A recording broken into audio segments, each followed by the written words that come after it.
Hi, everyone. This is my second in the series of explaining the various rationales that have been offered as the reason for implementing tariffs against our trading partners.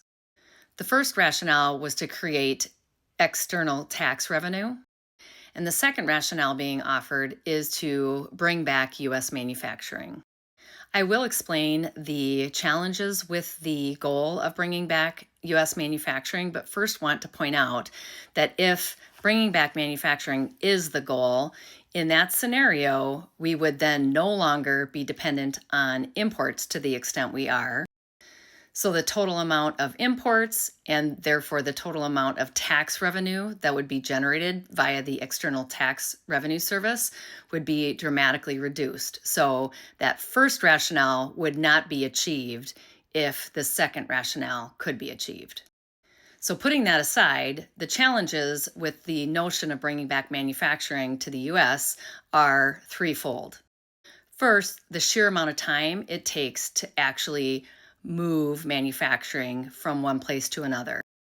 Estimates are it takes about 12 to 18 months of planning alone, and then another 12 to 18 months of execution.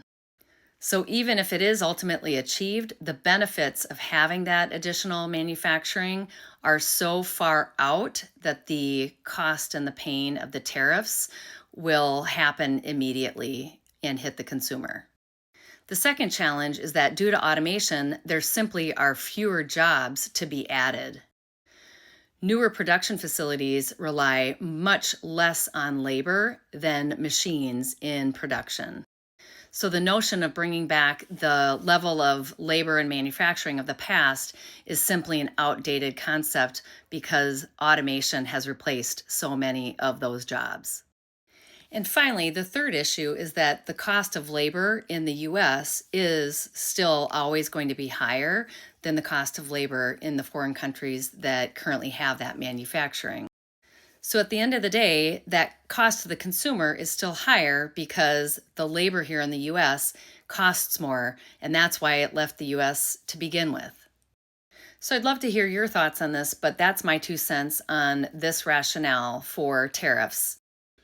While some jobs may be created, it still comes at a cost to the consumer. I hope that helps.